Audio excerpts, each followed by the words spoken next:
नमस्कार, स्वागत है आपका स्वर द वॉइस में, जहां हर खबर की सच्चाई आपके सामने लाते हैं। आइए आज की मुख्य खबरों पर नजर डालते हैं।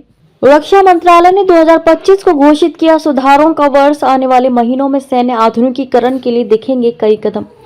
भारत ने बुधवार को 2025 को ईयर ऑफ डिफेंस रिफॉर्म्स यानी कि सुरक्षा सुधारों का साल घोषित किया है और कहा कि इसका उद्देश्य सेना के 3 अंगों के बीच तालमेल बढ़ाने के लिए एकीकृत सैन्य कमान शुरू करना और सेना को तकनीकी रूप से उन्नत और युद्ध के लिए तैयार बल में बदलना है।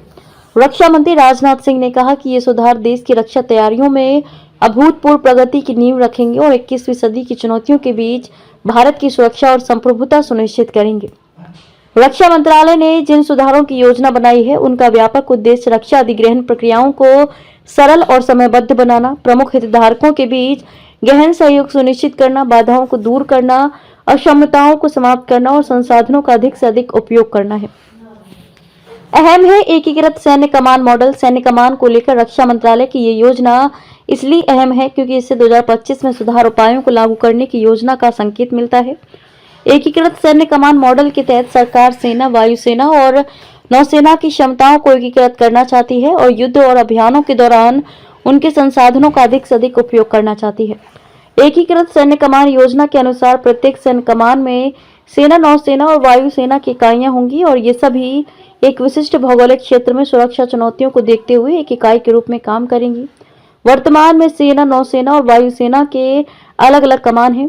एआई पर होगा ध्यान। मंत्रालय ने कहा कि 2025 में साइबर और अंतरिक्ष जैसे नए क्षेत्रों, कृत्रिम बुद्धिमत्ता, एआई, मशीन लर्निंग, हाइपरसोनिक और रोबोटिक्स जैसी उभरती टेक्नोलॉजी पर ध्यान केंद्रित किया जाएगा।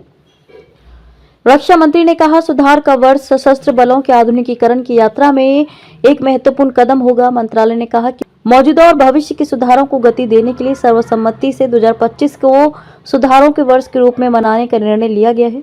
रक्षा मंत्रालय ने एक बयान में कहा कि सुधारात्मक उपायों को सशस्त्र बलों को तकनीकी रूप से उन्नत और युद्ध के लिए तैयार ऐसे में बल में बदलने के लिए लागू किया जाएगा जो बहुक्षेत्रीय एकीकृत संचालन में सक्षम हो। रक्षा उत्पादों का उत्पादक बनने पर जोर। मंत्रालय के अनुसार राजनाथ सिंह के नेतृत्व में हुई बैठक में यह निर्णय लिया गया कि इन सुधारों का उद्देश्य एकजुटता और एकीकरण की पहल को और मजबूत करना तथा एकीकृत सैन्य कमान की स्थापना को सुगम बनाना होना चाहिए। इस बात पर सहमति बनी कि भविष्य में संभावित युद्धों को जीतने के लिए आवश्यक रणनीति, तकनीक और प्रक्रियाएं भी विकसित की जानी चाहिए। बैठक में अंतर सेवा सहयोग और प्रशिक्षण के माध्यम से संचालन आवश्यकताओं और संयुक्त संचालन क्षमताओं की साझा समझ विकसित करने का भी आह्वान किया गया। बैठक में तीव्र एवं मजबूत क्षमता विकास के लिए अधिग्रहण प्रक्रियाओं को सरल और समयबद्ध तरीके से करने की आवश्यकता पर भी बल दिया गया।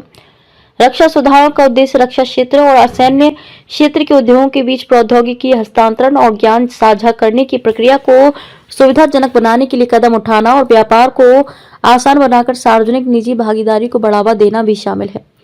बैठक में रक्षा तंत्र में विभिन्न हितधारकों के बीच सहयोग पर ध्यान केंद्रित करने और विभागों के बीच विभाजन को सीमित करने की आवश्यकता को भी रेखांकित किया गया। बैठक में कहा गया है कि मंत्रालय को भारत को रक्षा उत्पादों के एक विश्वसनीय निर्यातक के रूप में स्थापित करने की दिशा में काम करना चाहिए और भारतीय उद्योगों और विदेशी मूल उपकरण निर्माताओं के बीच अनुसंधान एवं विकास और साझेदारी को बढ़ावा देना चाहिए। बैठक में भारतीय संस्कृति और विचारों के प्रति गौरव की भावना पैदा करने, स्वदेशी क्षमताओं के माध्यम से वैश्विक मानकों को प्राप्त करने में विश्वास को बढ़ावा देने और देश की परिस्थितियों के अनुकूल आधुनिक सेनाओं से सर्वोत्तम प्रथाओं को अपनाने पर भी जोर दिया गया। आज की खबरों में फिलहाल इतना ही। अधिक अपडेट के लिए जुड़े रहें स्वर द वॉइस के साथ। नमस्कार।